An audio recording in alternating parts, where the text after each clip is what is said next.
Hello, hello, hello. How you guys doing?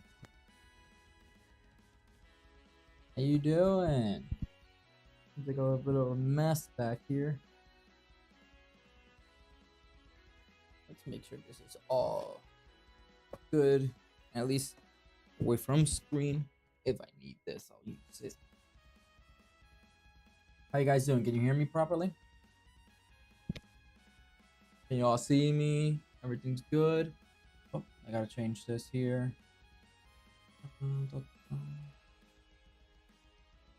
There you go. Be seen here, and now I just gotta do the same thing here.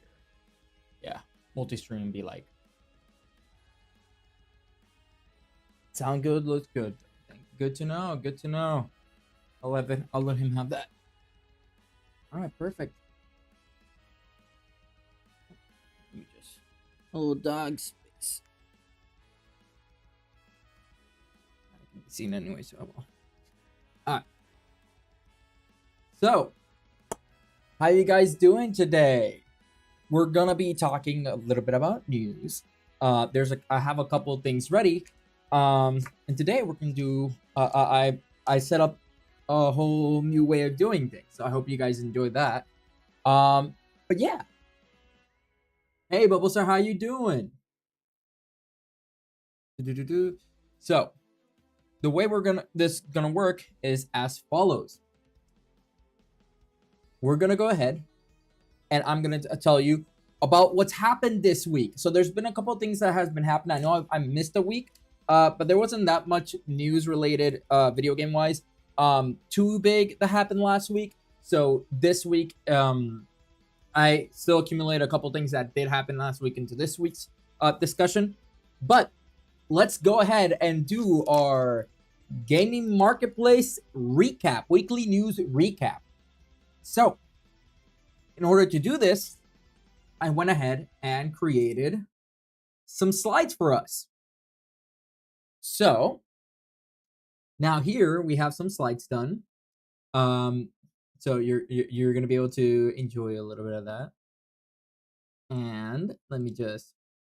So the first thing that I wanted to talk about is Cyberpunk 2. So I don't know if you've already heard, but Cyberpunk 2, they're currently working on it. They're currently working on the on new game, and they're doing a lot of stuff. But there was a discussion of them talking about recently the fact that they want to incorporate multiplayer into the new Cyberpunk. So Cyberpunk 2077, they wanted to include multiplayer originally to 2077, but when the game released, they had that really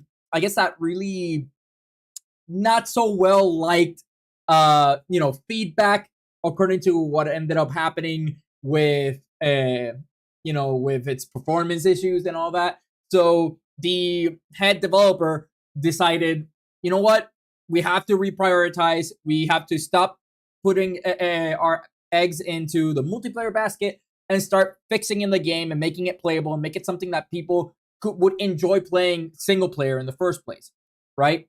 So that's exactly what they did. So due to that, we don't have multiplayer on Cyberpunk 2077, but they seem to be working on it for 2070 for Cyberpunk 2. I don't know if they're calling it 2 or if they're gonna give it another year.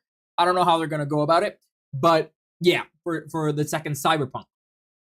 And if my calculations are correct, they took around 10 years last time, right? They took 10 years, so that's 10 years per Cyberpunk.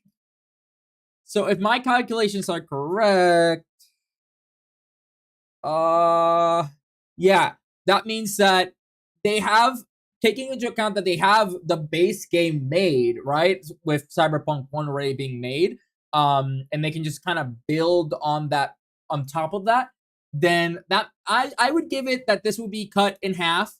So we're looking at roughly 5 years until we see the next until we see the next Cyberpunk game, and that's a hopefully exaggerated estimate and not a conservative estimate. Hopefully it doesn't take as long as Cyberpunk 1. I remember seeing the trailer for that one. Wow, I was still in school when when the trailer for Cyberpunk came out for the first time. So definitely some big things that we're trying to do here.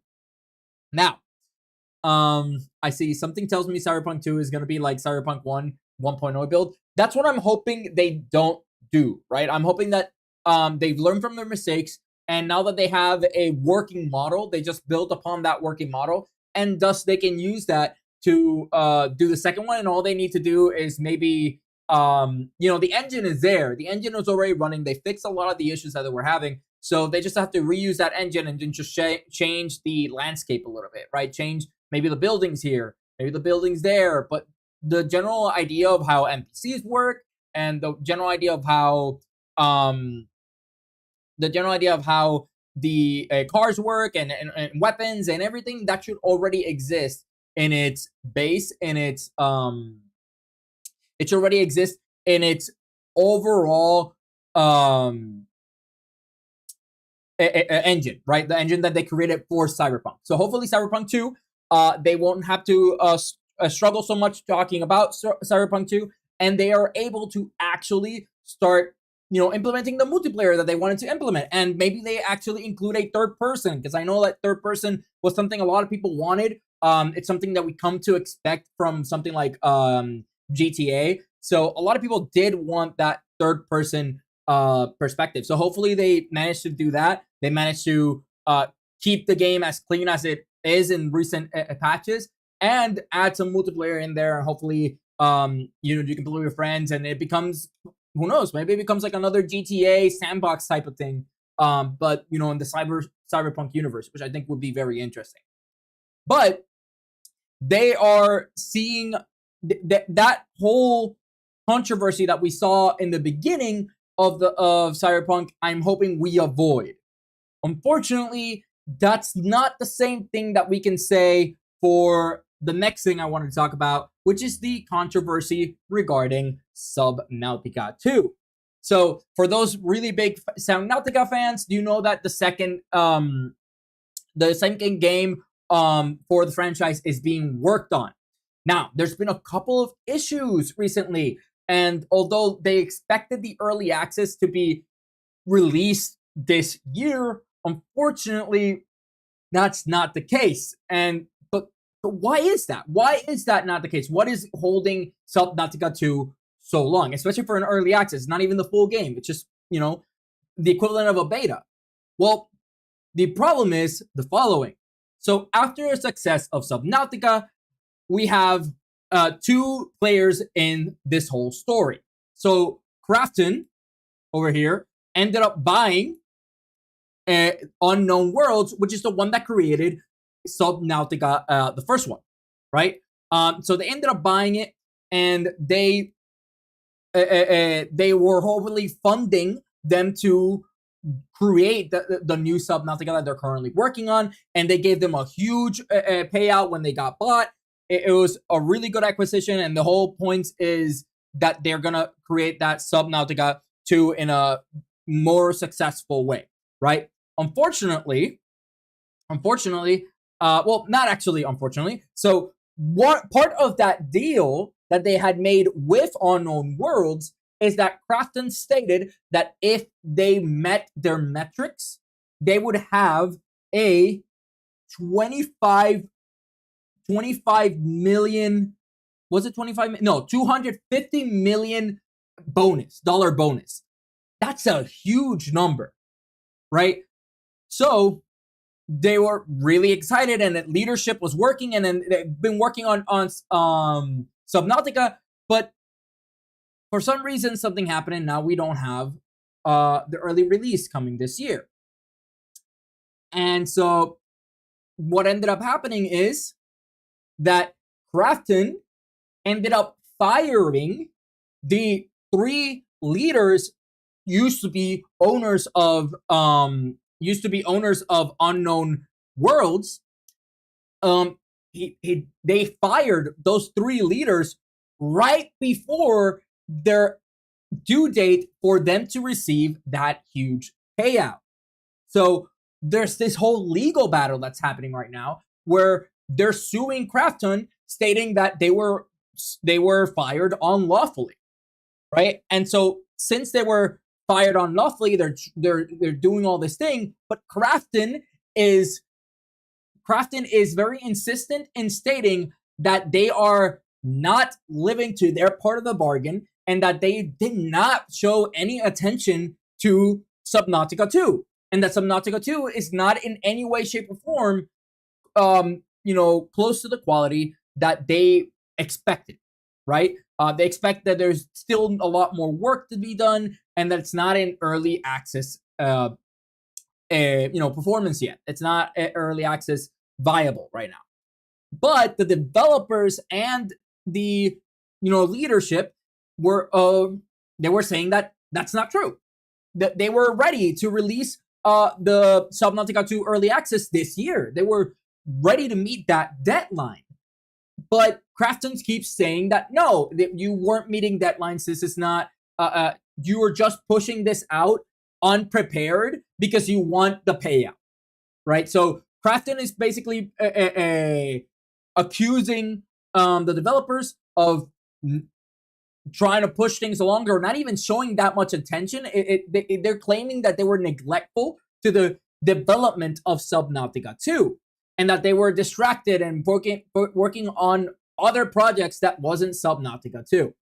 And due to this, they fired them, right?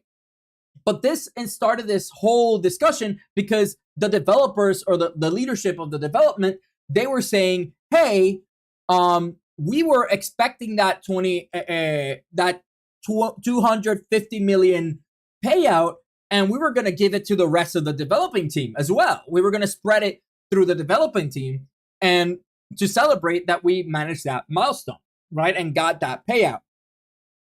But once again, it's not helping the fact that they were thinking, oh, you're only incentivized by the money, not by actually making a good product that will actually be successful. So they were very scared. Krafton was, during this whole thing, Krafton is very scared about the current state of Subnautica. Now, the issue here is that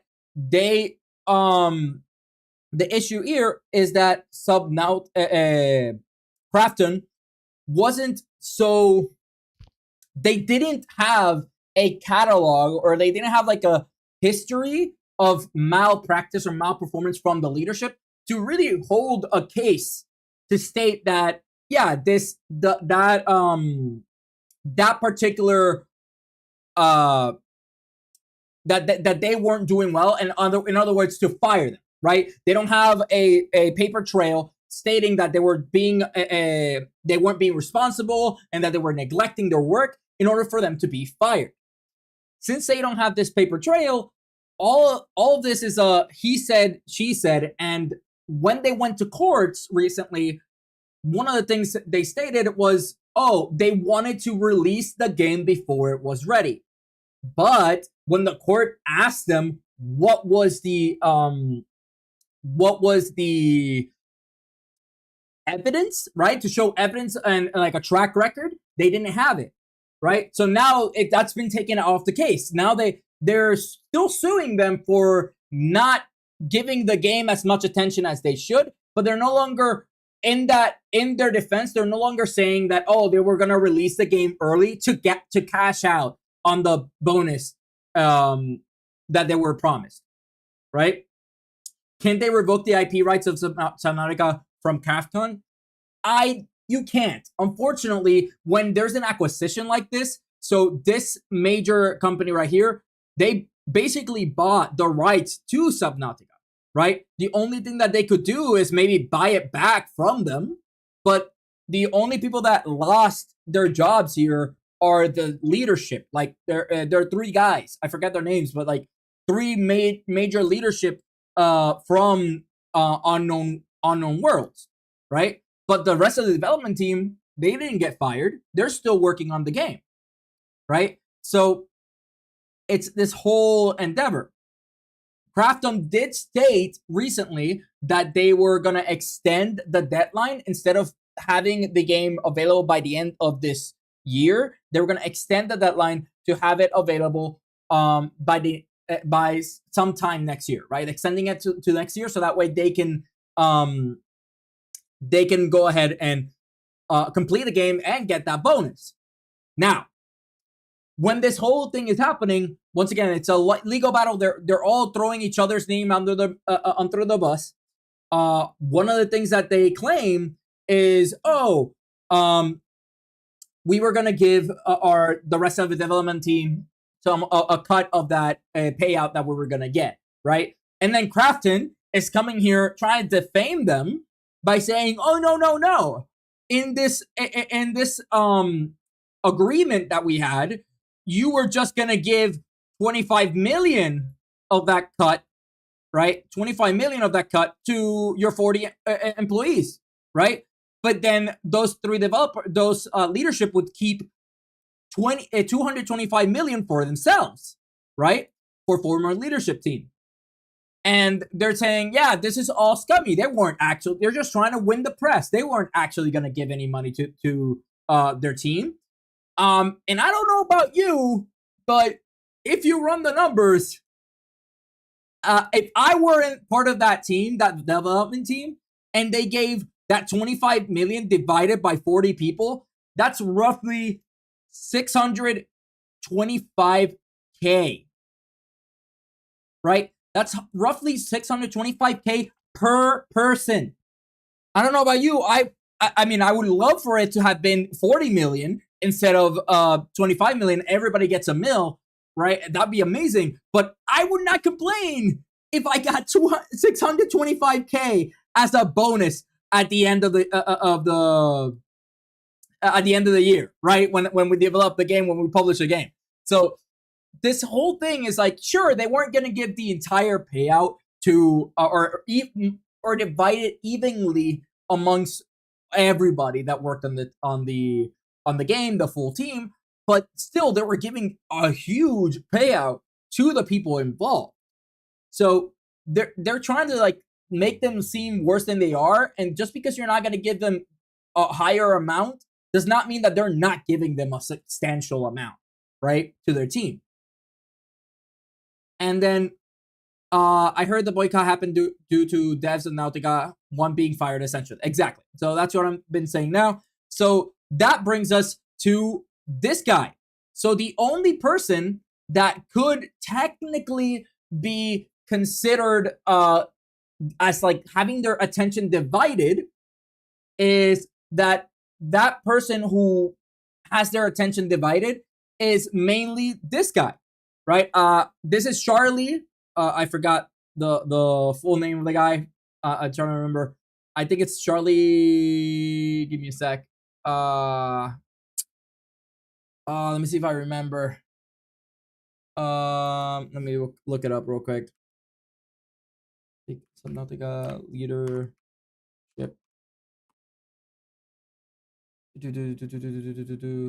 I'm trying to remember who it was. Charlie something. There we go. Charlie Cleveland. So Charlie Cleveland was one of the guys that was going in, and so this guy, Charlie Cleveland, he was part of the leadership that was fired, right? And they could kind of put a case on him because Charlie Cleveland was working on other projects, and he has had a division in interest in recent years, right? So amongst that, let me just fix this real quick. All right. So amongst those projects that he was distracted on was Moonbreaker. So he was part of the development team that was making Moonbreaker, and Moonbreaker has been relatively successful. But he's even in his bio and like when he's gotten interviewed, he's shown more interest in the fact that he's working on Moonbreaker and working on some film products. So apparently he's also working on different films and stuff like that. Now, what films those can be and would we consider them? viable? That's to be judged. Apparently, a couple of his films are actually AI generated films. So, how much validity does that have? Who knows, right? We would have to wait for a finished product to even judge whether its time was spent or not. Regardless, he clearly had his attention divided between um, these two projects he's working on. And that's one of the statements that Krafton is working on, saying, hey, you have not been giving Subnautica this attention that it deserved, the attention that we are paying you to work on. So they could have a case with him. Now, I'm one that thinks that if you are doing a good job, you can have as many projects as you want as long as you deliver. But Preston is saying that he did not deliver, or that at least that leadership did not deliver.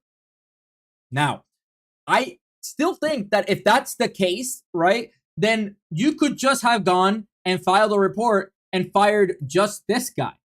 I don't understand why fire the other members of the leadership team if it's only this guy that has their attention divided, right? I don't know about the state for all the other team members, but it seems like what they're claiming is that Krafton fired them so that they didn't have to pay the 250 million cash bonus that they were going to give them. That is all for speculation, and this is a lawsuit that's currently going on. How quickly this is going to be solved, that's only time will tell. Unfortunately, it's thanks to this that we are seeing Subnautica 2 getting delayed so much, and it's not being released this year, and we hopefully see an early access next year, but this might even delay it even more, and we might not see anything about Subnautica up until maybe 2027. Unfortunately, we're just going to have to wait because we won't know to the full extent on how much this is going to affect the production and development of Subnautica and the release of Subnautica. So here's hoping that the Subnautica fans out there get, the recognition that they deserve, and they get that new game that they've probably been waiting for a bit. But even though they're struggling, they don't seem to be the only ones struggling in this whole situation. Because recently, we've had some announcements from Battlefield 6. So Battlefield 6 has had a couple of leaks come out recently about its game. We had that open beta that people were really enjoying, and they liked how the game was going back to its roots in a lot of ways. But unfortunately, we've seen a somewhat of like a desperate attempt by the developers. So much so that one of the leaks that we saw, I think it was either yesterday or today, was that they were having Battle Royale versions in that game. And they leaked how the Battle Royale, like they leaked gameplay of the Battle Royale game mode. And from what I saw, the gameplay just kind of looks exactly like Warzone. I mean, sure, it has Battlefield gunplay, but the way you deal with like grabbing materials, the way you have to like put armor, you have to put your armor plates and stuff like that, all that seems very, very similar to how Call of Duty Warzone does it. So for now, from the little bit we've seen from the leaks, it doesn't seem like they're innovating on the genre, right? Like I haven't seen anything yet that tells me this is what makes this Battlefield, this Battle Royale a Battlefield Battle Royale, right? It doesn't seem like there's anything that's really making it stand out. So much so that this shows how desperate they are for Battlefield 6 to be successful. So we all know that Battlefield in general has had a couple of rocky years recently where they haven't been as successful. And, to some merit, it's their own fault, right? They dug the hole that they're laying on. But they are really, really trying to make sure that this one is successful. Um, as it seems that it is not successful, we might not be seeing much from the franchise in the future. So that's quotes from, I don't have the quotes here, but that's quotes directly from the director, basically saying if this doesn't work out well, um, this might be the end of the Battlefield franchise or IP. To me, it seems like they're copying the homework for Fortnite and Warzone. That's exactly it, right? So they know that Battlefield game modes work. I think they're a little too late to join on this bandwagon. And if you are to join right now into the Battlefield bandwagon, you should have something new, right? Some innovative way that you're playing this battle royale that is you don't see in other battle royale games, right? Because why would people stop playing the battle royale that they've been playing, aka Call of Duty Warzone, and move to your battle royale? I know that the gunplay, some people really like the gunplay of Battlefield compared to Call of Duty, but I don't think that's enough to make people just completely ditch what they had in Call of Duty to go play and dedicate themselves to the Battlefield Battle Royale mode. But that's just from the leaks, guys. We still don't know what exactly is, what they might have hidden, and maybe they have some unique aspects to their battle royale mode that makes it a unique experience and people genuinely enjoy. And there's a reason why you would want to play that version instead of all the other battle royales that currently exist. But they really want this game to be successful, which is exactly why they were stating here how basically they expect everything to leak, right? They've been wanting, they didn't want it, right? They do state later on that they are not actively leaking stuff from the game, but they're not being very secretive about it either. They're kind of encouraging the leaks to happen in a way, right? Not by them, but just encourage. They're not sad about it, right? They're happy that whenever leaks happen, that's more marketing and more exposure for them, and hopefully more excitement for Battlefield 6 to come out, and then hopefully a successful launch. So that's currently what Battlefield is working on.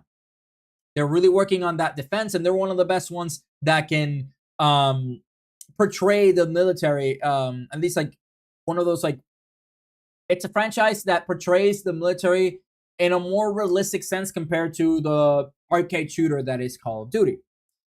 Speaking of military and defense, we have the other news for today, which is the controversy regarding the Department of Homeland Security.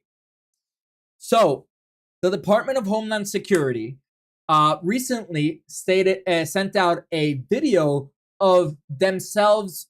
It was edited under the Pokemon music, right? Like the opening from Pokemon theme, right?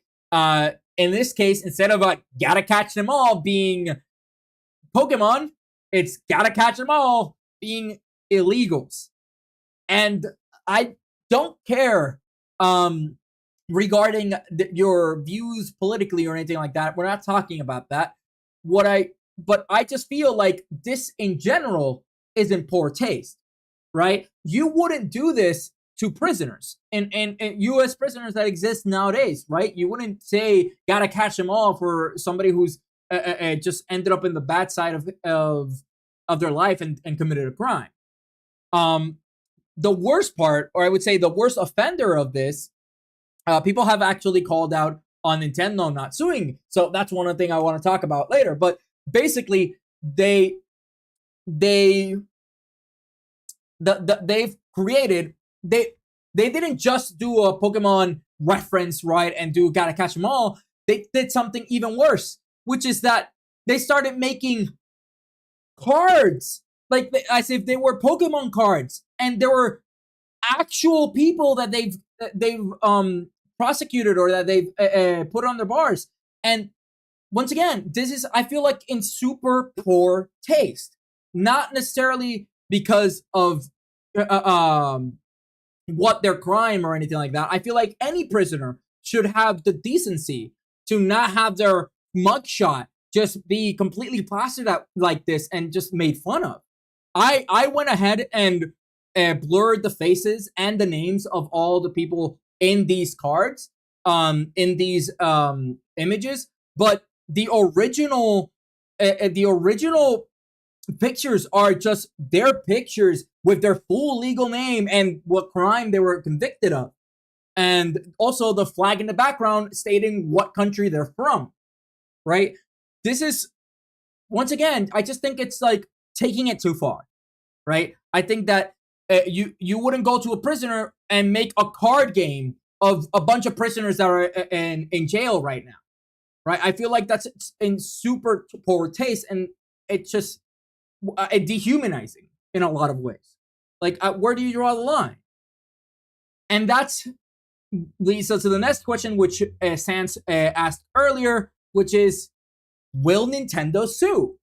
So Nintendo has already addressed the fact that they did see the videos that were posted, and they did see the, I guess, marketing that the Homeland Security has been doing, but they also explicitly stated that they didn't give them permission to use this, right? That this is not in tandem with them. But now the question is, are you going to sue, right?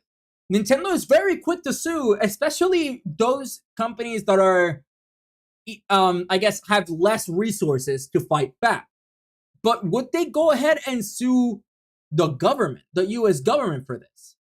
That's still to be seen. And I mean, it is a copyright case. It could be considered defamation in a lot of ways for the Pokemon IP. But that is for them to determine themselves. That's not for us to determine, right? If it brings Nintendo enough backlash, the fact that this is going on, right, and people complain and people start boycotting Nintendo or Pokemon games in general because of this situation, then maybe we'll see Nintendo take some action. But considering it's somebody just using their a parody version of their own stuff, I doubt that they're gonna be going and suing the government, right? Homeland Security. Especially since right now they've been fighting and they've been stuck on another big lawsuit that we've been following, which is the Nintendo suing Power, right? This lawsuit is one of the reasons that we've been seeing so many patents be created, and controversial patents controversial patents at that, which is those controversial patents regarding the summoning summoning a sub character to fight for you, right? That mechanic. Also, the mechanic of going ahead and throwing a sphere to capture a sub character, right? That's also been now suddenly patented by Nintendo. And also the most recent one, which is writing. So if you have a character that you can ride on and go from destination A to destination B, that is also considered now under the patent for Nintendo. I don't think that these patents will actually hold off well in court, but the fact that they exist is what's causing a lot of muddy waters for a lot of developers out there. And in the most recent update with this lawsuit, they tried to save face, saying like, oh, mods are not considered to be part of the lawsuit, right? Mods are apparently not infringement in copyright. But that's sketchy, because the wording that they used is basically that a mod does not function. A mod requires, I said it's right here, a mod requires a separate base game to function. Therefore, they are not by themselves, they are not art by themselves. that is scary language because there are a bunch of games that started off as mods. In fact, some popular games that you might know were originally mods, right? So those games are, for example, Dota 2, which came out was Dota 1 is a mod from World of Warcraft 3, right? That's how Dota 1 was created, and then they made it into their own separate game, their own separate IP called Dota 2. DayZ was originally a mod for Arma 2. I think let me just check my notes real quick. Yeah. So the DayZ was originally a mod for Arma 2, which they then took it out and made a whole game called, the mod was called DayZ as well. So they took that exact same mod and just made a whole game around it. And then lastly, Killing Floor, which Killing Floor is super popular. Killing Floor was originally a mod for Unreal Tournament. Now, that IP has since been dead. It's a game that developed by Epic, but they're no longer selling any of the games in franchise, and they're not making any new games for that franchise. But regardless, Killing Floor was a mod in that game before they went out and branched out to create their own game, which in this case, they eventually released Killing Floor 2, which was a super successful game. So I'm not sure if Team Fortress 2 started off the mod, but Team Fortress 2 is very much a Valve creation, right? So with that said, it's just showing you that those mods can be created. Those mods are art, and those mods should also be held under copyright, right? They should have the rights to, if the mod creator should have the rights to basically copyright their creation and not get it stolen by some other developer or some other company. Or I don't believe that the company that is hosting the original game of the mod should have rights to that mod either, right? It should go to the person who created the mod. And this vague language that they're using would, if goes through, would basically make it so that if you create any mod for any game, that company that made the game has the rights to use your mod how they see fit. Now, this is a slippery slope because here's the thing: Nintendo is currently contradicting itself because Nintendo previously has give cease and desist letters to different different creators and different developers for making not just copies of their games, because I can understand copies, even if they're not selling them, but also people who made mods for their games. They were given cease and desist. So there's a famous streamer out there called I forgot their names. I forgot their name. No. And I didn't write it down. Let me see if I can find it real quick. Okay, that's another one. We can go ahead and, where are we? Let's go here real quick. Let's just go ahead and get this guy. Oh, that's why. Can you? There you go. Get you.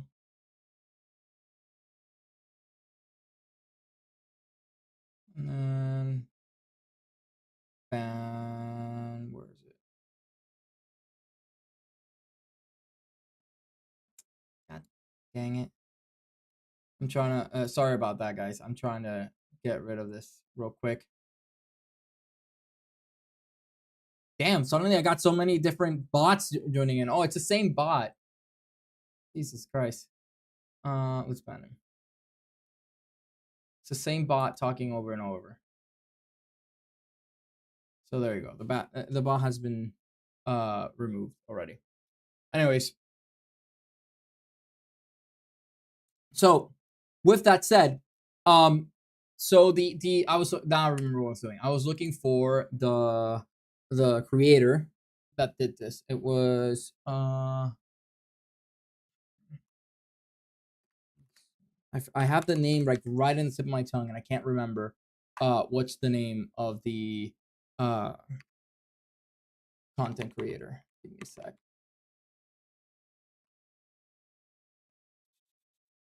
There you go, Point Crow. Point Crow. That's the one I was looking for. So Point Crow. So Point Crow used to make a bunch of mods related to Legends of Zelda, specifically Breath of the Wild and Tears of the Kingdom. And then he got a cease and desist and a copyright claim from his videos because Nintendo suddenly decided to sue him for using their IP or using their product in a way that's not intended, which doesn't make sense if they think that mods don't really affect your copyright. If they don't affect your copyright, you wouldn't have problems with somebody making mods for your game and doing content about it. But they've sued him before, and he had to take down all those videos, or at least he's been completely demonetized, and he doesn't get money from those videos. And you said it yourself too, Sans. In Super Smash Bros, they've had the game be modded so that they can run the tournaments that they have nowadays. They modded the game and they've made what do they call it, emulators of the game so that they can actually run the game and play it in tournaments. But Nintendo went and gave them a cease and desist because they were not using the actual game, and instead they were using mods and emulators. So clearly they do care about these things, and they're only now putting them aside so that they can try to beat Palworld in that lawsuit. It definitely seems like they're contradicting themselves in a lot of ways. So how this will go, I really hope that the judges, look more into details and find some experts that can talk on this topic, because right now that whole court case, I'll keep following it and see if there's any more updates on it. But it's clear that whatever ends up being decided from this lawsuit will affect the gaming industry as a whole in the future. So there's definitely, it sucks that that's the type of stuff that's currently happening, because companies are trying to find ways so that they can gain more money. And speaking of, it's a kind of hypothetical when Nintendo was caught using an emulator for their older games. Exactly. It's hypocritical. I completely agree. It's hypocritical that then they go and create their own emulator for their own games and say, oh no, this one's good because we made it, right? Like, it's definitely hypocritical, and we don't know. But this is companies trying to cash out. This is companies trying to get as much bang for their buck as they can. And that leads me to what's happening next, because Nintendo's not the only one that's currently making these type of decisions. Right now, Xbox went and raised their prices for their consoles and their equipment yet again. So early May of this year, if you didn't know, maybe you already own the console and you haven't bought any new equipment, but early this year, like early summer, May, they raised the prices of their consoles, right? They raised the price of the consoles and the controllers. Back then, the justification has been, tariffs, right? The tariffs that the president has been placing on the country, those have raised the prices of them getting their equipment, and thus they have to raise the prices for the consoles and for the any utility, any resource, and all that kind of stuff. But they went and raised some of these values yet again, right? Some of them are not super huge increases compared to what they had increased them before, but we can see that for the Xbox Series X 2 2 terabyte Galaxy Black Special Edition console, you can see that it's currently going to be roughly 800 bucks now. When in the start of this year, it was roughly $600. This is a huge increase. This is roughly a 25% increase just this year in the price. And as you can see from this scale over here, right, already before, we already saw huge increases of 20% on every single item that they sold, all except, all except like utilities based on, equipment and stuff like that. But the consoles themselves all grew by roughly 20%, and they've now grown even more. So once again, a lot of them have just been rounded out. So the Xbox Series S from 380 became wrong thing. So from 380 became 400. From 430 to 450. There's not anything that would, you have to run to the bank. It's gonna bankroll you. But then you have bigger increases like 550 to 600. You have 500 to 650. Like, these increases are very high, especially with the prices that they had originally at the start of this year. So Xbox themselves are starting to increase all their prices. And if you don't own the console yet, and you were planning on maybe buying your son or buying any loved one the console, you better get it before October 3, because that's when these new values are set to start taking place. So if you don't have it and you want it, or controllers or anything like that, you should probably get it before October 3, when this starts. This price is now distributed across the entire country. And they did state that other countries like Europe, Japan, and all these other countries, they won't have an increase in their prices. This is purely just affecting the U.S. market. But you know who has been seeing this and taking advantage of this? Amazon. Amazon has seen all these increases and said, "Hey, guess what? You know that controller that is now worth, let me check, that controller that's now worth around $70? Well, if you buy it through Amazon, we're going to give you that same controller for roughly 53 bucks. Let me write this better. I can do this better. $53. So they're basically right now giving you a discount of roughly, let me just calculate it real quick. They're giving you a discount of $17 less for you to pay, and that is roughly a 25% discount. That's how much they're giving you right now. So if you want a 25% discount on your controllers, you probably are going to have to get it through Amazon right now. The Facebook Marketplace is about to go brr. Yes, I completely agree that if it seems like we're being incentivized to go and buy secondhand equipment instead of buying new equipment off the shelves, because right now the country is not doing well economically. I mean, the world is not doing well economically. People don't have as much spare change in their pockets for them to be using for video games or for new equipment. So what most likely will happen is secondhand. What the hell is this? Okay, sorry about that. That was the TikTok live. For some reason, giving me that situation. But regardless, this whole situation is just causing people to start going to marketplace, start going to thrift shops, start going to some even are going to pawn shops just to try to get this equipment at a cheaper price than just buying it off a new one off the shelves. It's definitely affecting everybody. But I don't want to leave you with sad news. A lot of the news that I covered today has unfortunately been pretty bad news. But I wanted to leave you with something good, which is for those Octopath Traveler fans out there. We've recently received in July. They had announced the new game, which is Octopath Traveler 0.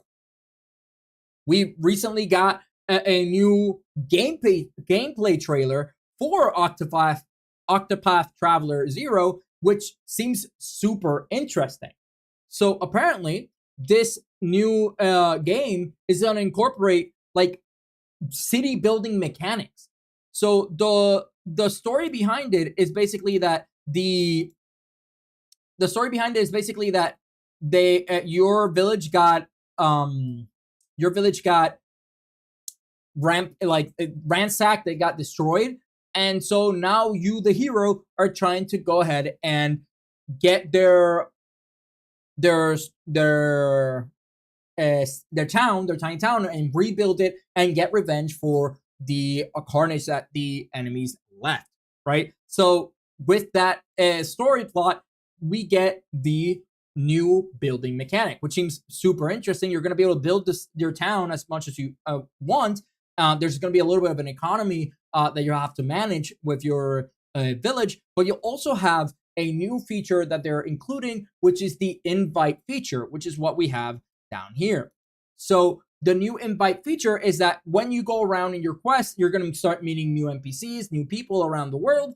You can recruit them to move to your village, to your town, and that way they can bring you different buffs depending on the character, right? So they tell you what type of residence they would like.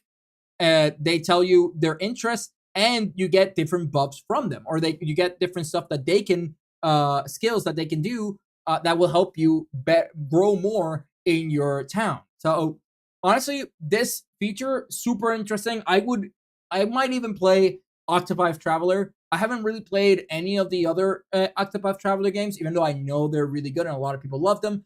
I might even go and play them just so that I can go ahead and get this play around with the whole town building mechanic, because that seems super interesting to me. Something tells me people are going to treat the NPCs like as slaves. Well, that's kind of nature with a lot of any town building. You have The Sims, yeah, Power World. So yes, there's definitely going to be people who do that, but I also feel like there's going to be a bit of a Animal Crossing type of vibe with some of these, where some people are going to go ahead and build their own town. They're going to add the NPCs that they like the most, and they're going to really make that town their own in a way that you would do with Animal Crossing. Not to say that it's going to be Animal Crossing or like a Stardew Valley gameplay, just saying that mechanic might encourage people to do this game. We don't know how much creativity you have, or how much leeway you have to create and build your town, but looking at the grid mechanic that we see here, hopefully we can maybe even change colors of some things. Like they could update this and make it a very interesting mechanic that a lot of people would want to really stick their teeth into, and just only spend their time doing that. Similar to people who play Fallout, and the only thing they do when they play Fallout is they like to build their base, and they like their base to be very pretty, and they have the NPCs that they like in their base, and all that kind of stuff. So hopefully this is as abundant or as immersive as that, and people can have a lot of fun with that. So it definitely looks very promising. It looks very promising, and this game is coming out in December 4th of this year. So if you're interested in that, you have it right there. You'll be able to find some really interesting games when it comes out. It's going to be very interesting. Octopath Traveler has really good gameplay, really good going back to its like JRPG roots. I think it's a very nice franchise, and I'm glad to see there's a good amount of hype for this upcoming release that they're working on. So yeah. And with that concludes basically today's weekly recap of the all the news or all the interesting news that I've acquired throughout this entire week. So I hope that you enjoyed. And if you want to learn more about these games, you can also check the ratings for these games, and you can check it on the website on thegamingmarketplace.com. You can go ahead and check these news articles where I normally get my news. You can get them right there and check some news for yourself, or you can check the performance of different games there as well. And you can see maybe your favorite games, how well its performance, has it rise, has it fallen, different things. So check it out, check the website out. You probably find it very interesting. You can get a couple of news there, and you can see the games related in the news article to their gem value. So go ahead and check it out. And if you want to be part of this, tune in next time on every Thursday. I try to do this little recap, and that way you can tune in and know what's the latest in the gaming industry.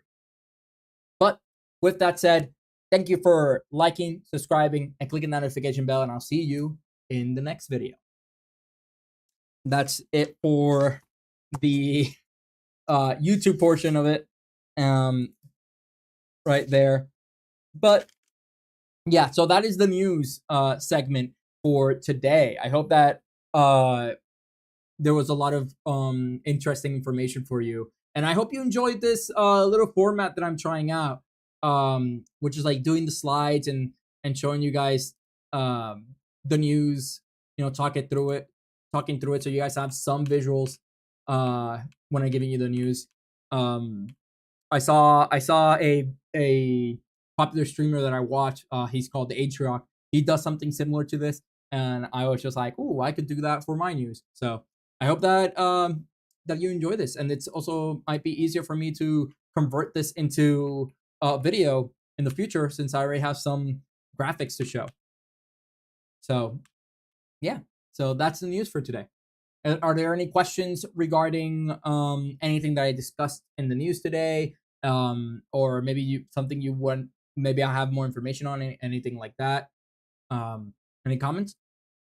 Because if we don't, we can go ahead and move into the game review portion of the stream. I'll give you a little second. I've been talking a lot, so my throat is pretty dry. So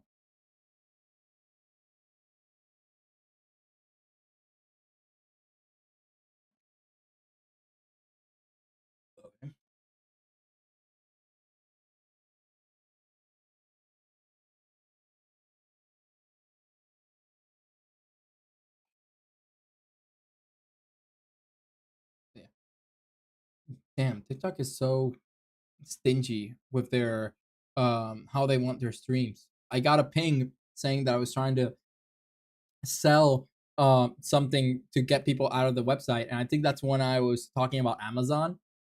It probably caught that, and it was like, "Oh, don't do this, or you're gonna get restricted, or you're gonna get banned." It's like, are you kidding me, dude? Like, you weren't even listening to what I was actually saying. But you know, it's a tool, and people use a lot of TikTok, so it is what it is. Also, my camera on TikTok, I'm using a different camera on TikTok than on OBS, just because so I could you actually live stream using their platform. But that camera that I'm using is not the best. It's a pretty old camera that I had. So if you want to see a better experience than what you're seeing right now, I would highly recommend for you to go to the red platform or the purple platform. I've been told not to say the names. So if you want to see something better than this like framey mess that you're seeing on screen right now, then go to the red platform or the purple platform to see me live, and you'll be able to enjoy it a little bit better there. Okay. So I don't hear too much any questions so far. So let me go ahead and get things ready for us to start looking at the start reviewing some of the games, seeing the performance of some of these games. So let's go ahead and check here. I just need to open here.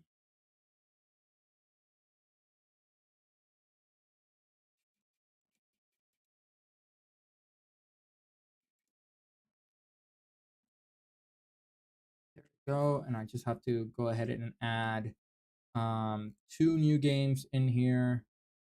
I know that they added I have written down Prison Architect, one of the ones that they wanted to add. Prison Architect.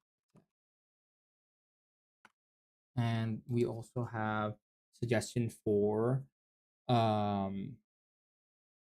also have a suggestion for what was the other one that they asked for? Oh, Dying Light. Dying Light. Am I running it right? There you go.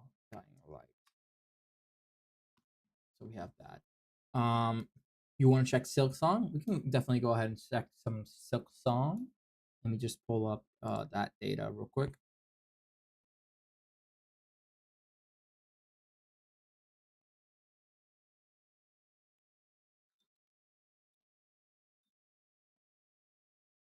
Let's see here. Let's see here. Where is the? Oh, I know what I'm doing. Okay, so let's go ahead and check this.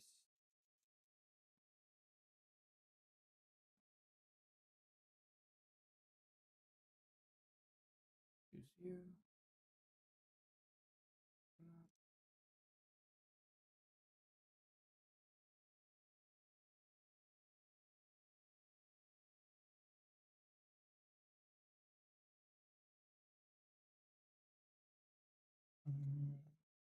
You guys are seeing. Yeah, you're seeing the. Yeah, perfect. You guys are seeing the wheel. That's perfect. That's one move forward. Let's see here.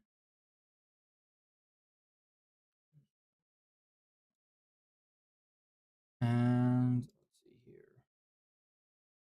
I don't obviously the game just came out, so there's not too much data from Silksong, but we'll go ahead and grab that. Let's just run this Silksong. Wrong thing. Here it is. Silksong. And let's put it a red color.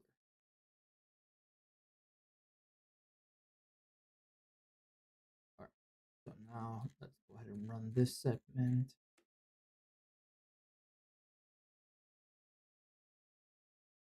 Okay, there you go. That should run everything without issue. And once I have the graph, we can definitely go ahead and look into Silksong. This is pretty small value. All right. So, oh, I know why this is. Okay. So let's go here, and now let's go ahead and open it up.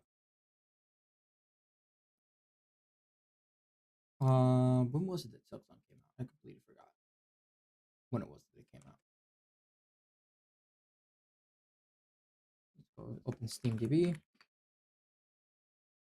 Here we go, SteamDB, and let's go Twitch tracker.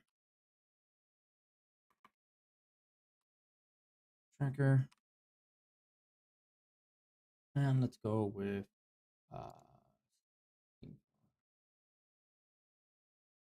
for the hours played. Okay. For the playtime. Perfect. Okay. September 4th. That's when that came. All right. So let me go ahead and pull the graph on screen. Where are you? Steam. There you go. And let me change this so it's the right.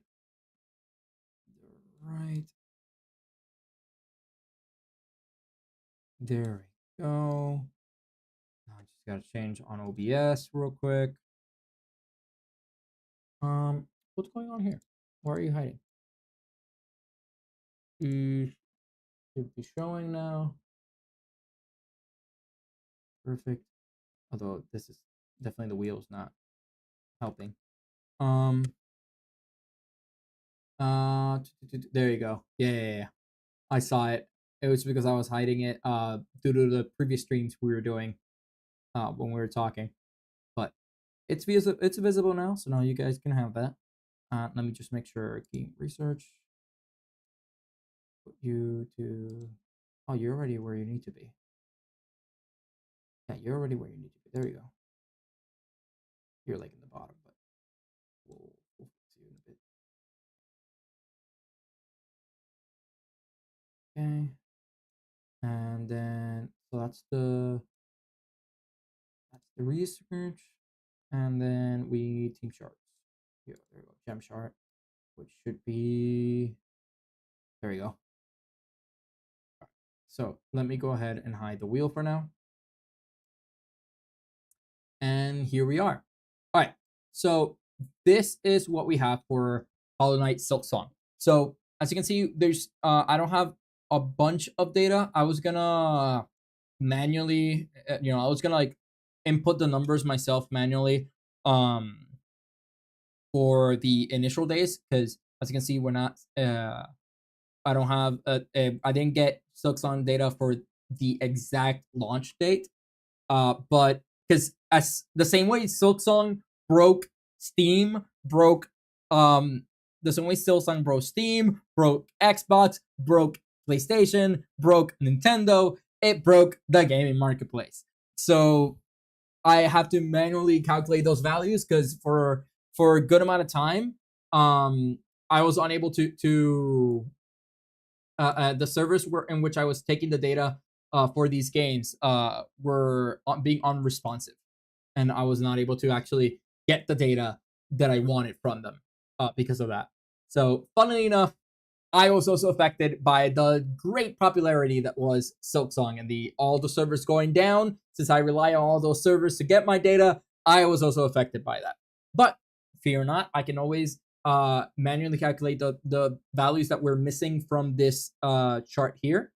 But I can talk about it later. I might even, if I do a video, I can go in depth and do that as well. You know the game is too good when it breaks the data. Yep, pretty much.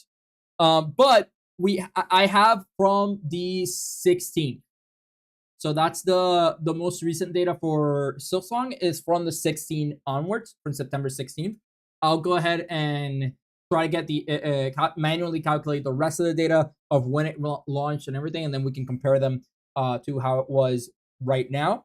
But I'll do that outside of the stream. I'll do it off stream in the future, and I can give you that information. But for now, this is what we have.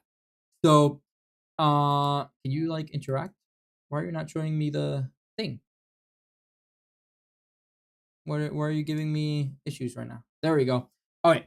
So as you can see, Silksong on September 16th, not on launch, but the highest that we've seen for Silksong, and it came out the 3rd, right? Or the 4th? It came out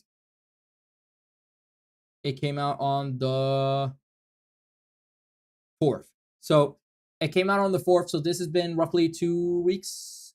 This is like a week and a half after Silksong was released. So a week and a half. We still saw a pretty high value of 81 gems, which is really good, especially if you're in the game. Now, it's not what I expected. I expected numbers to be way higher, but once again, when it launched, those values are going to be way higher. Yeah, but it came out 3 weeks ago, but I'm comparing it to September 16th. I'm trying to check how long it took the servers to recover from that. So November 16th, September 16th is the first data point that I have for Silksong, and still seeing 80 gems is really good. For 81 gems is really good. Once again, if we look at our indie game comparison, as long as the closer you are to 100, the better. And this is not even launch data. This is just 2 weeks after release. Actually, I'm gonna confirm. Is it 2 weeks? It came out on the 4th. It's a week and a half after release, basically. So a week and a half after release, it was seeing 80.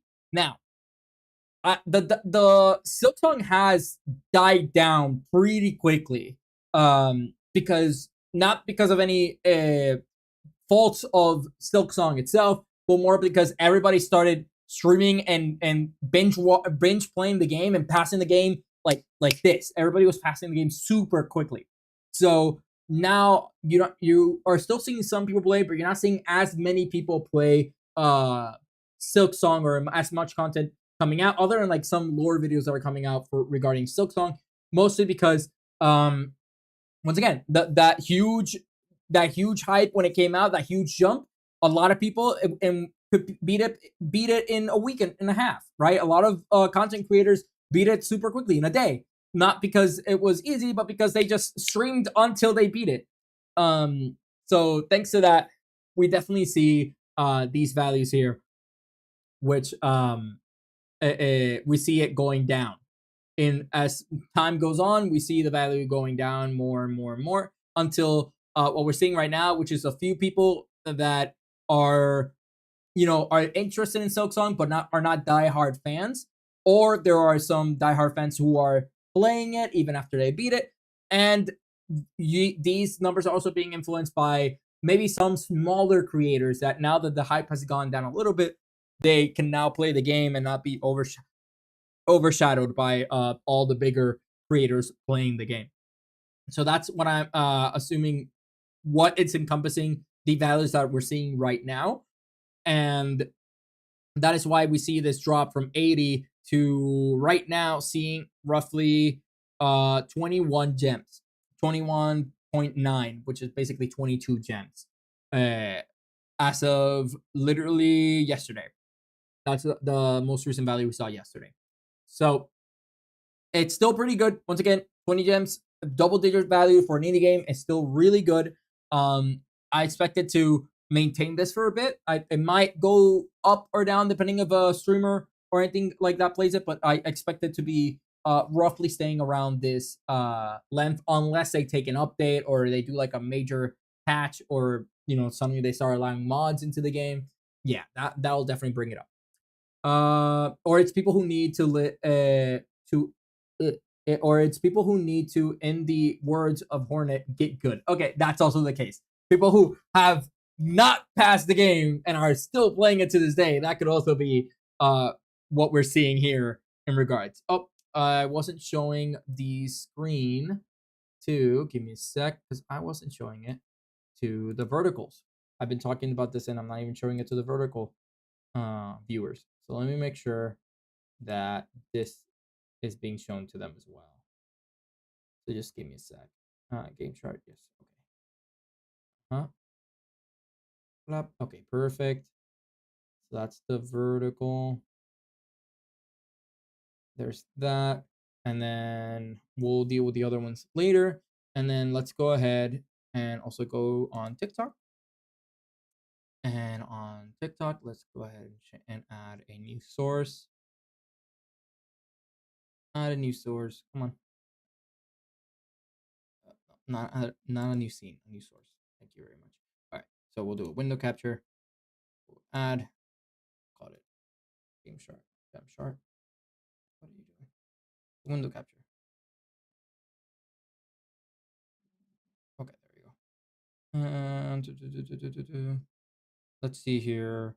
There is the wheel. That's not the one I'm looking for. Stream shot. There we go. Stream chart. And there we go. Add source.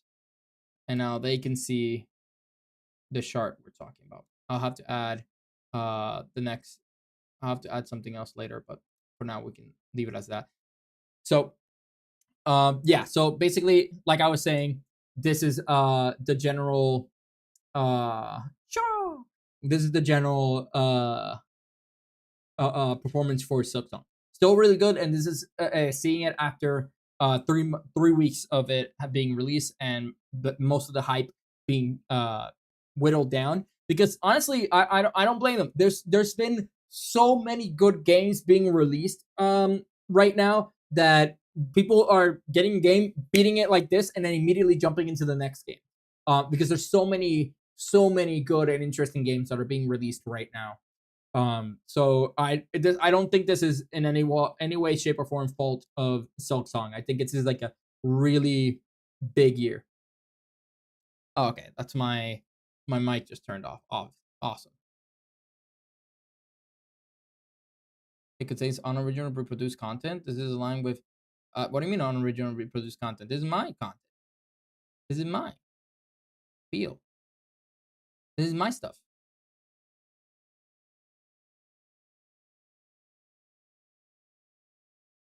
Oh, did I just get Am I still live on TikTok? Might not be.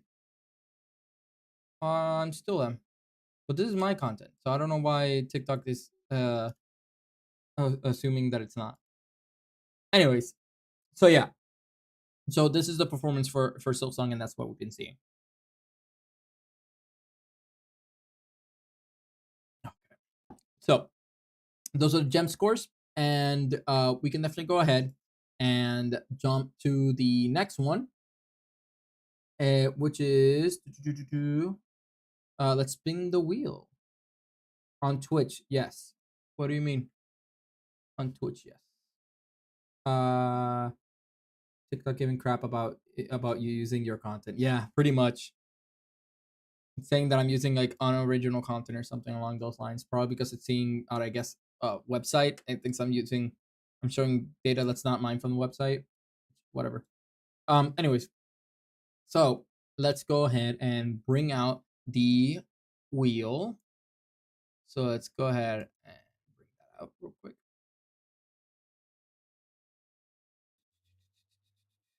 Windows capture. Yep. Let's select the. There we go. Let's bring out the wheel. So now that we have the wheel, and let's do it here as well. Let's go ahead and spin it. Let's see what we get for our first game with the wheel of GameStop. Let's see what we get. It shall decide our fate for today. And it has decided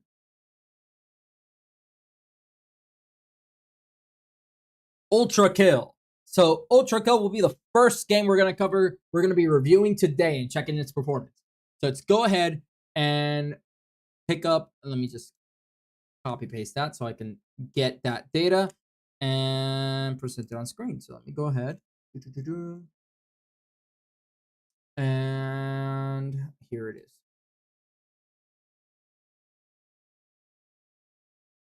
There we go. Perfect. Let's put that here. And let's go ahead and I have not played Ultra Kill before. I'm assuming it's like a first person game. So if I put the screenshot, there we go. You should now be seeing Ultra Kill. And now I can hide you. There we go. Hide. And now there you guys should all be seeing Ultra Kill on screen. So, Ultra Kill. Let me see. Is it a first person game? First person shooter? Let's see here. It says here that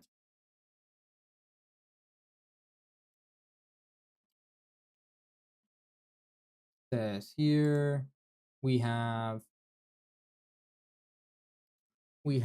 a. I'm just trying to. No, wrong window. Not you. You. Okay, perfect. So let's go ahead and search for Ultra Kill. Ultra Kill. So Ultra Kill. Have I seen the art of the game looks so familiar to me. I don't know if I have actually played Ultra Kill before. But it does look very familiar to me right now. Let me see if I can open it on Steam just so I can get a better look at the gameplay. Oh yeah. I've seen this gameplay. I've seen other people play it. I haven't played it myself, but I have seen other people play it. So, as you can see on screen, this is the performance for Ultra Kill, which is the uh, first person Doom like game, basically. So yeah, just San said it in chat right there. Yeah, it's a first person shooter that's kind of like Doom. So it's like Doom inspired um first person shooter, which and the art style is also very much like Doom, like the original Dooms. So it's a very interesting game. And I know I saw a couple people playing it, which is very interesting. But regardless, at the start of this year, at the start of 2024, we saw Ultra Kill with a starting the year with a 13 gem score. But it quickly went down, and then it saw roughly an average of 8 gems per day, which it then went and saw a spike on June of 2024.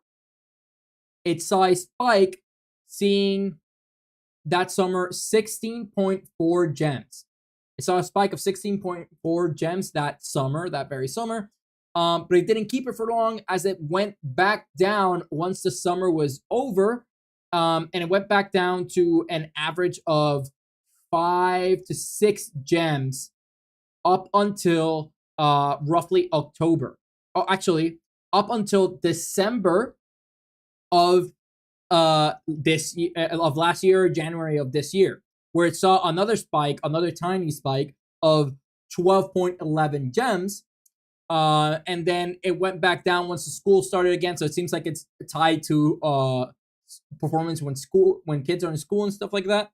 Where it went down to roughly around 7 gems per day, 7 to 8 gems per day. And then it saw its highest peak on May of this year, May 2025, where it saw a score of 17.26 gems. After that 17.26 gems, it has gone down, and now although we see this peak here in July, it's kind of stabilized at 6.5 gems on average in most recent weeks. So it seems to have stabilized at that value going forward. Overall, really good performance for these for this game. This game, from what I can see, it came out. From what I can see, it came out. Wrong thing. Wait, did I accidentally close it? I did. Steam DB. I accidentally closed Steam DB.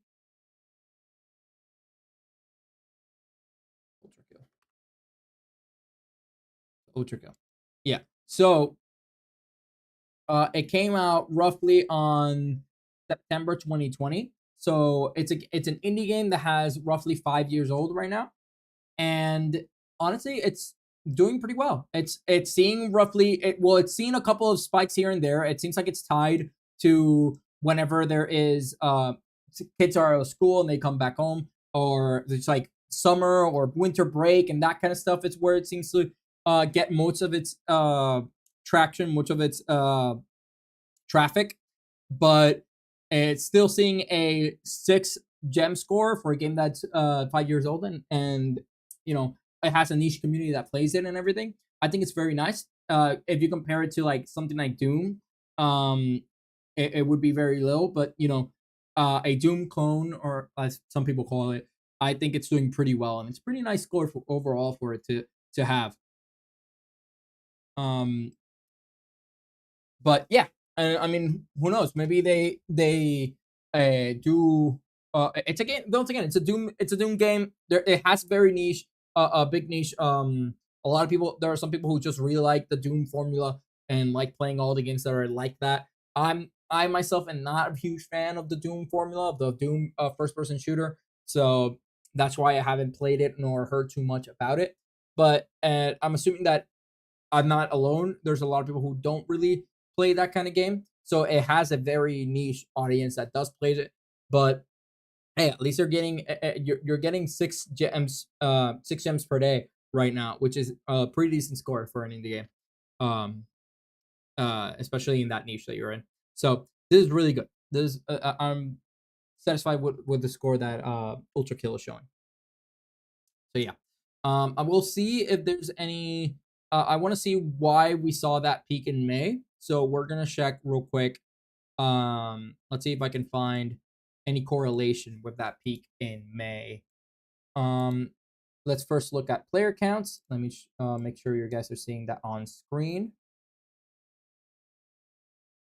All right, there we go. So let's go ahead and take a look at player count. So in player count, we do see that in January there was a peak. February, around that area, around that time there was a peak of this year, right? March, February of this year. It seems like they had a couple of updates, but not a huge increase. If anything, they've just been losing players over time, which is once again to be expected. This is a normal behavior for any game out there. But we did see a spike in May, so let's see why we saw that spike in May. If we look at Ultra Kill here,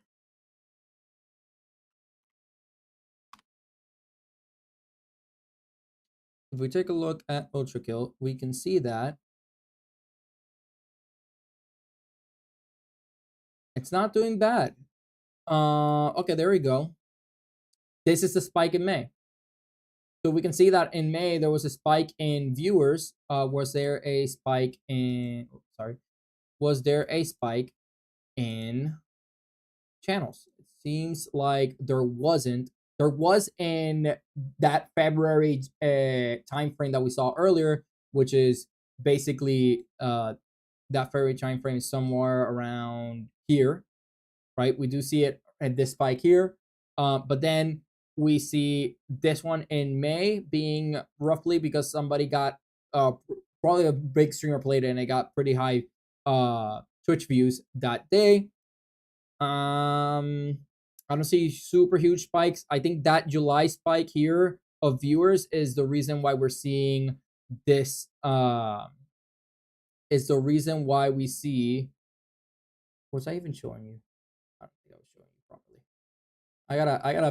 I gotta do better with my screen management. Space real estate. It's real estate. I gotta do better with my real estate. But there's also a possibility of there being a sale on that day. There also is a possibility of that being the case. And then people playing it that way. But I don't see. Usually, I can see when there has been sales. Price history. Sometime in. We saw it in January. I mean, it's currently in sale right now, but we saw it January, March, yeah, February. It was on sale. It wasn't 33% off, so that could also be what the influx that we saw of players. But we've seen. Oh, we also saw it on sale on July, and that's the other that's the other spike that we're seeing here in July. So it seems like it's also if whenever the game goes on sale, it gets a couple of sales and then a couple of people to play it. That increases its play time as well because suddenly people are playing it more. And then if it's a streamer and they buy the game, they stream it, and that also increases views. So it all complements each other. So that you'll eventually end up getting these spikes that we're seeing here. These spikes that we're seeing here on its performance. So yeah, not bad at all. So yeah, there's no big correlation. There's no like big update or anything like that. It's just being sales and that shows. I will say though that shows that sales, putting your game on sale can keep your game alive, and it's something that indie developers should not be too scared of doing. It's the same tactic that bigger companies do as well. It's there's a marketing term for it when you put something on sale, but it's basically it's better to have, let's say your game was $20, it's better to have 15 than have 0, right? So that's kind of the logic behind it. So let's see. Any other suggestions from chat? Any suggestions of any game you would like to for me to check their value for? Let's see. I'm open to suggestions.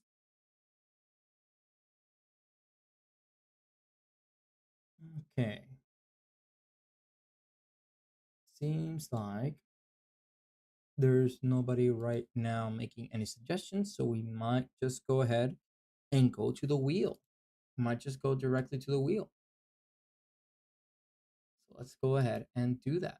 So if that's the case, let's go ahead and jump directly to the wheel, which is where are you? Okay, there you are. So wheel of GameStop.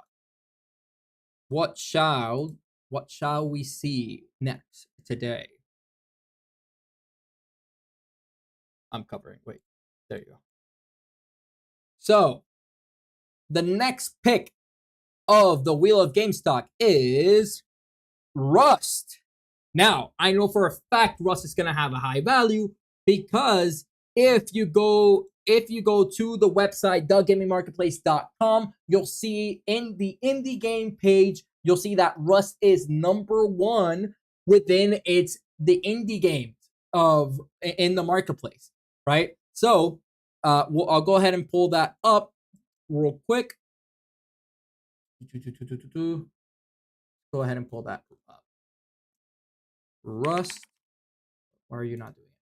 Come on. Read only. What do you mean you're read only?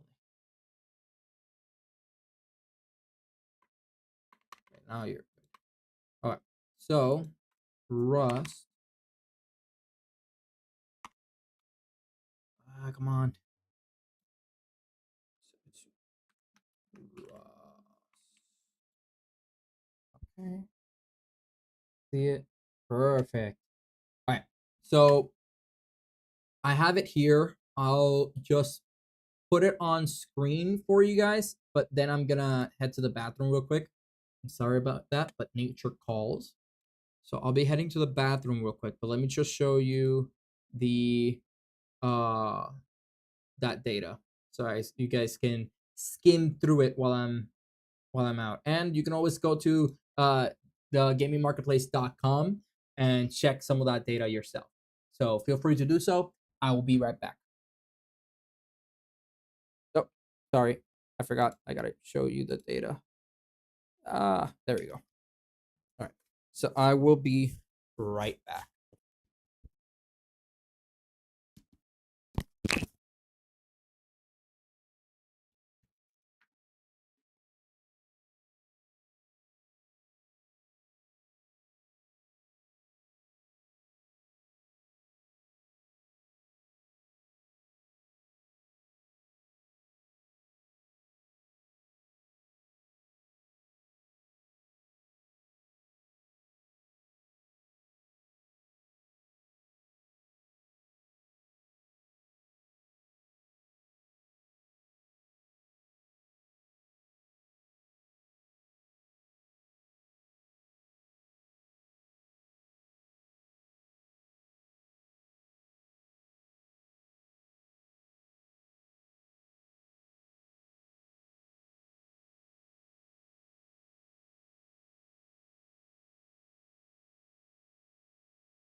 I'm back. Sorry about that.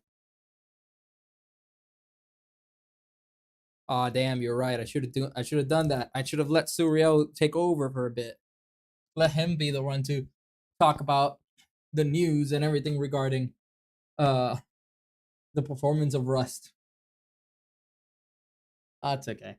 Oh, all right. Regardless, with that, let's see here, making sure everything's good. All right. So we have Rust on screen. So Rust, as you can see, really high values. Once again, Rust is right now, and it hasn't really lost it for a bit, but it's been the top one game indie game in the market for the last couple basically months. Right, there's always people playing Rust, right, including making content about it. There's streamers and everything. Like there's always people making content about it. So initially, the Rust in January of 2024 saw a peak value of, oh, there we come on. Let me see, auto scale pan. All right, peak value of 642 gems. Now, even with that peak, on average, it sees roughly 450 gems on average per day. And then it saw another peak roughly around July of 2024, so around the summer of 2024, where it saw 670 gem score. And then it did, however, go down for the rest of that fall season, basically. For the end of summer and around the fall season, it seems to have had a average of around 350 gems on average, which is still amazing, right? 300 gems on average is an amazing score to have, which makes complete sense since Rust is a super popular indie game, right? And there's a huge community behind it. There's a huge, like, there's so much content around about Rust that I'm not surprised how well it's performing. And then if we continue this, we can see that its highest peak was roughly around January of this year, where it saw 703 gems. Now, that is its highest score that we've recorded so far. For an indie game, almost reaching 1,000 gems, really good.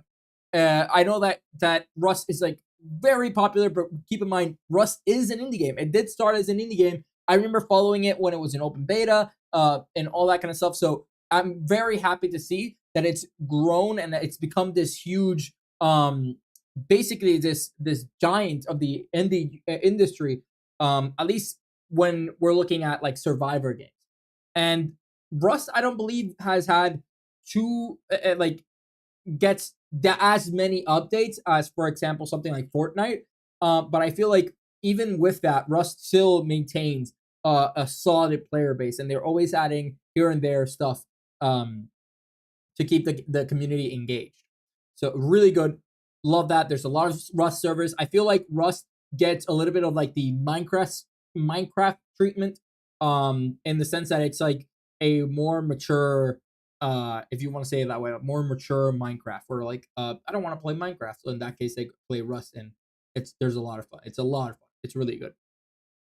But overall, I would say that on average, this game, on average overall, it sees 450 gems on average as a whole, right? Almost every day, it's, if you don't consider the dips and the highs, I think on average it gets around 450 gems, which is really, really good.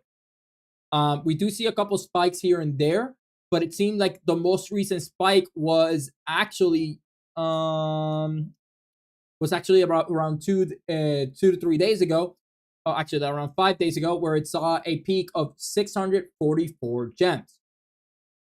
So overall, really good. Its most recent value is 472 gems. Once again, right in that ballpark of like that 450 gem average.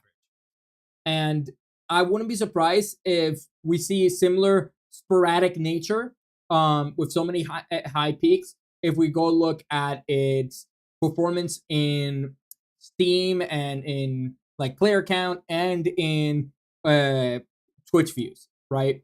I feel like if we check all those, they're always going to be high. So let's go ahead and check that because once again, there's so many people playing this game. So many. It's such a good game. I played it with my friends.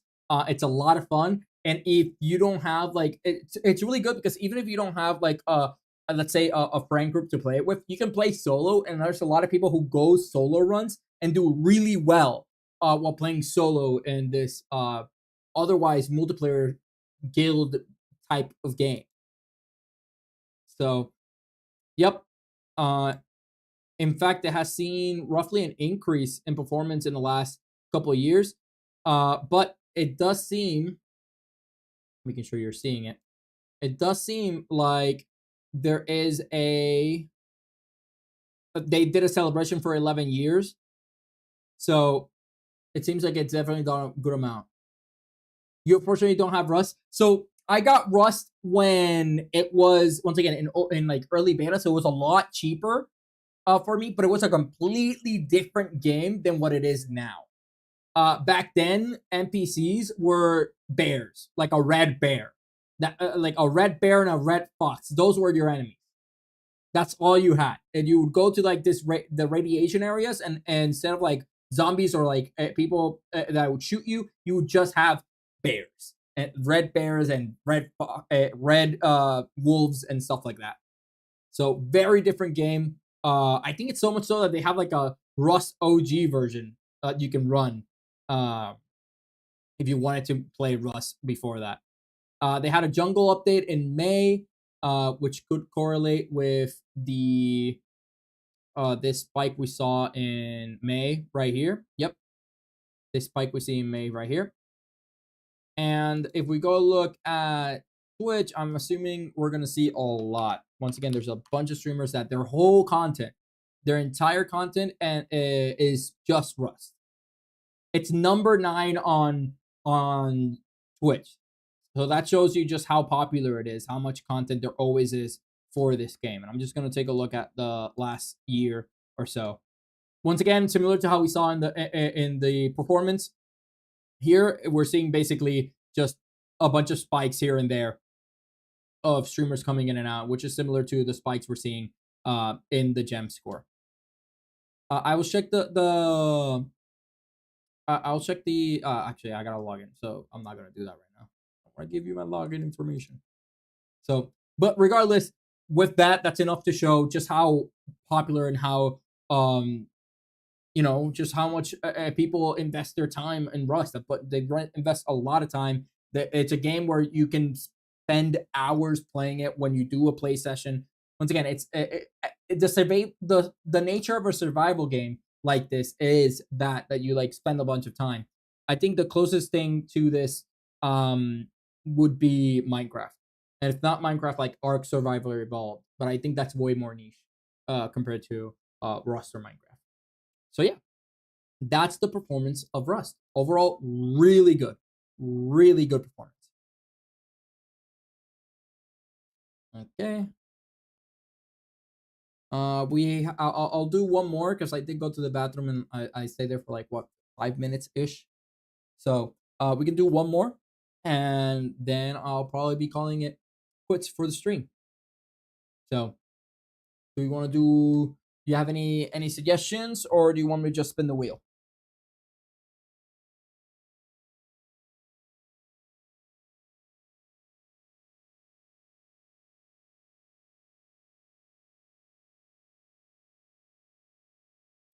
I don't see any suggestions. So in any other chats, so I'm gonna go ahead and just where is it? Spin the wheel. Sea of Solitude. You want me to check Sea of Solitude? Let's see. Let's see if I have it. Let's see here. Let's see if I have it.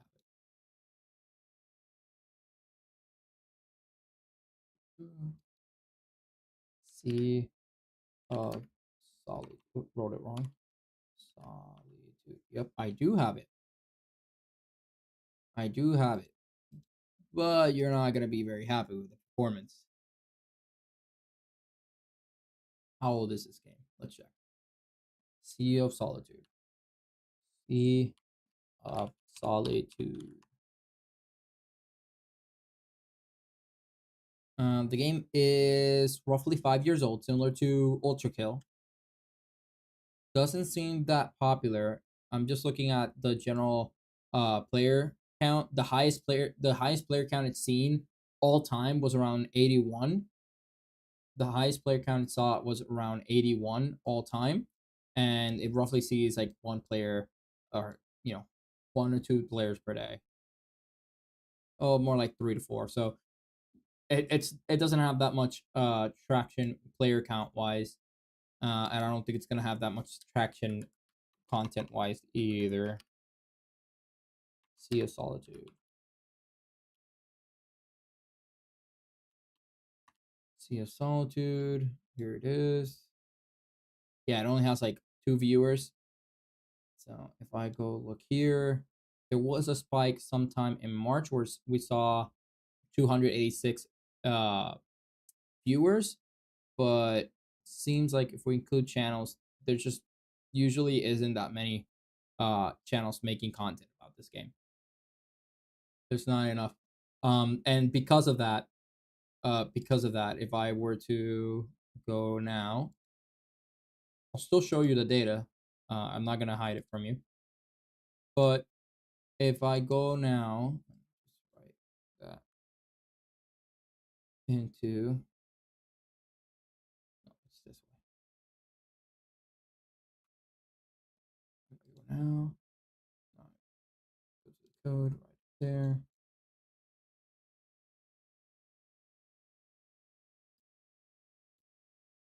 Sea of Solitude, and then we go to, where are you? You.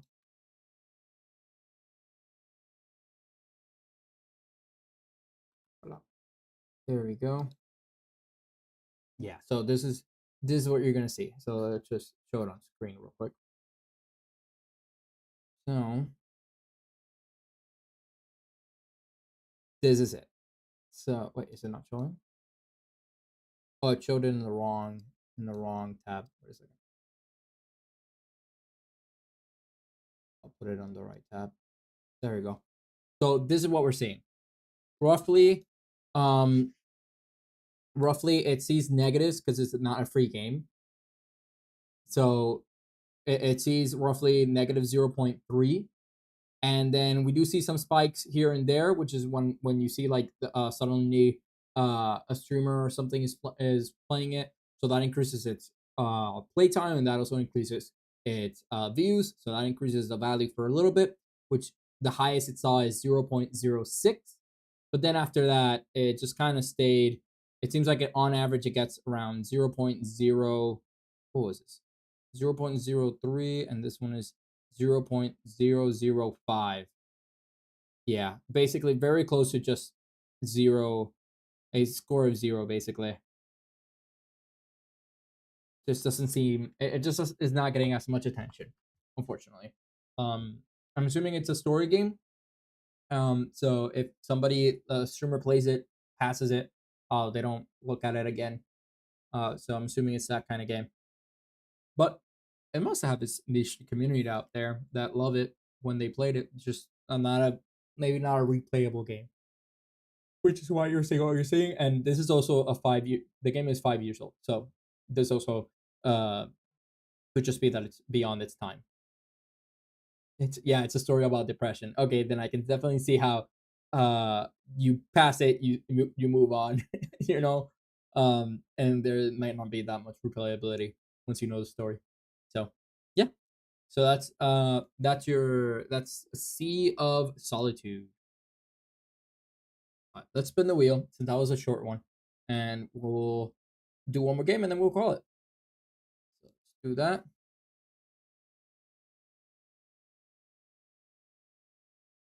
The wheel of GameStop.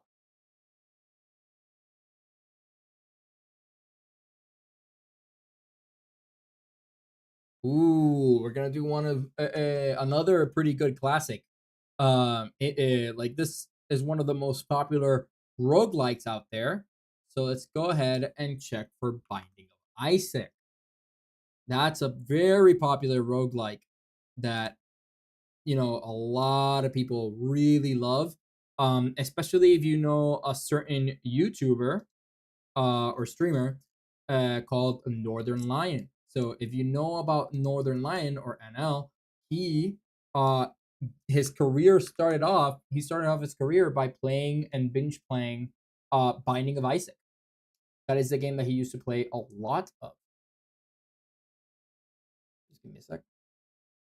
So he got popular out of off playing Binding of Isaac, and that's how uh, he took off. And then he just started doing other things, and that's also why he still to this day plays a lot of indie games.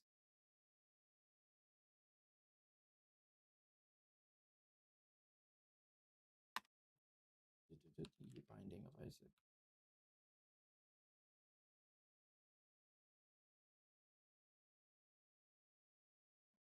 Okay, let's see here. It says here that I only have data from like 2 different days. Just give me a sec while I check the. I might be able to just check because it might be a error. Let me check if in the backup data that I have. Any other time where it shows me more information about that one.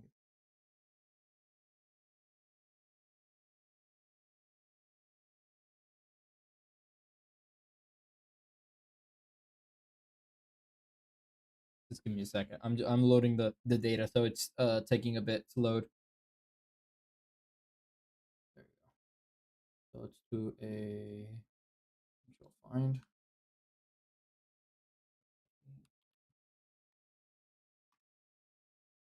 This is the one. Binding of Isaac Rebirth. So I definitely had data from it. All right. So something happened where it kind of deleted the data, which I can easily add. That's an easy fix. Just give me a sec. So, well, actually, yeah.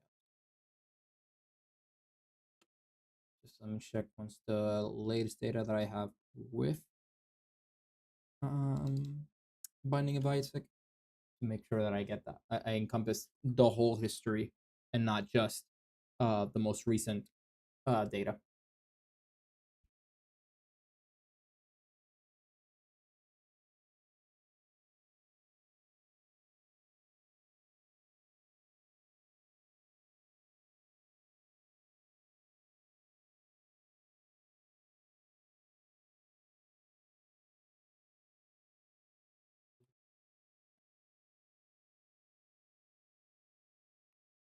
Ding. There you go. Okay. So should be able to just grab this.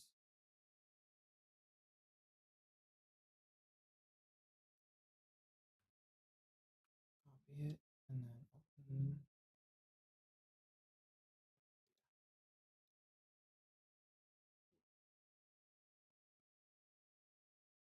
I'm sorry, I'm just doing some troubleshooting right here, right at the spot.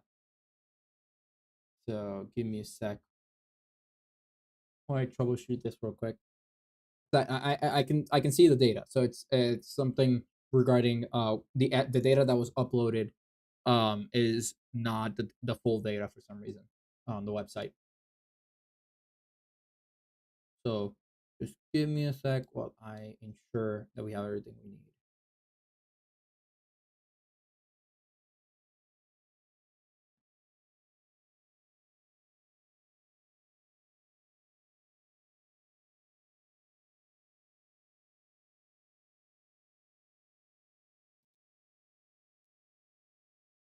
Here it is.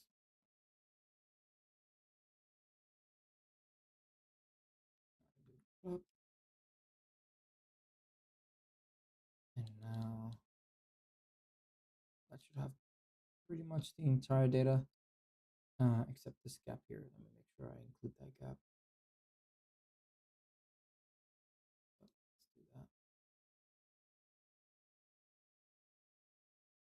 This is the gap from.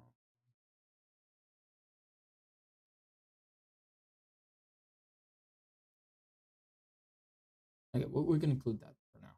I'll just have it. I'll have to fill it in on the website later, but let's just keep it like that for now while I go ahead and show you the data so that way you guys are not just left waiting, since it is in fact the last one for today. So let's go ahead and do that. Date. Date. Yeah, okay.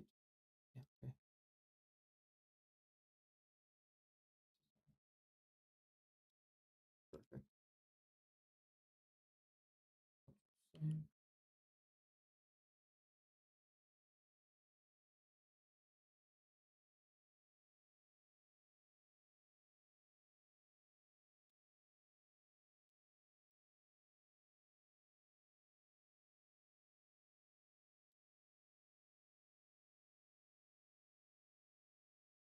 There we go. Now I should be able to just. Did the music stop? When did the music stop? Damn, you should have told me the music stopped.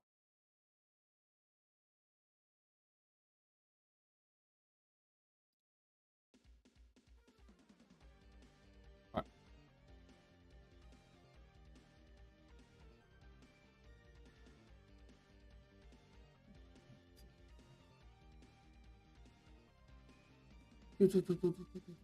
Okay, you should be done. And now, if I were to.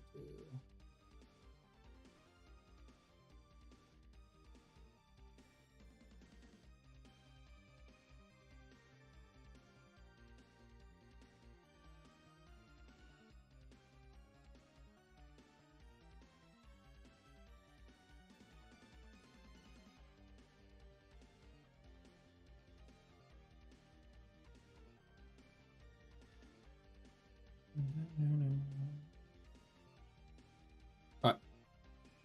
So let's go ahead and run this code again.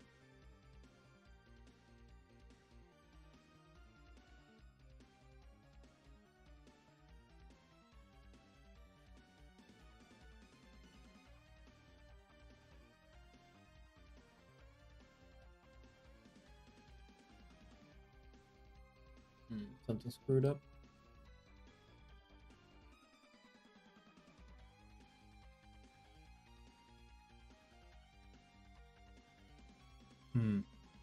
Something got screwed up. Just give me a sec. I might have to. It got deleted. Why did it get deleted? Why did it get deleted?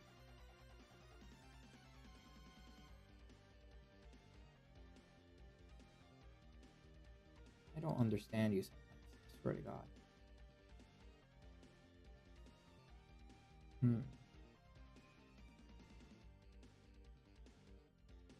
You're nothing. You should be the data. That's okay. I'm gonna have to call it here. We'll leave Binding of Isaac for the next stream. Yeah, we'll leave the Binding of Isaac for next stream. It seems that I have to just fix something real quick. Real quick with the data. That's fine. I'm not gonna troubleshoot that on stream. So, we're gonna call it here. I'm just gonna write it down. Binding of Isaac. Of Isaac. All right, perfect. So I wrote it down. So that'll be the first one we check next time. But with that said, that will be all for today. So I'm glad for you guys tuning in. I hope you enjoyed. I hope you have fun and that you sleep well. For those that are going to sleep, and we shall talk some other time. So I'll see you in the next one. All right, guys. See you. Bye.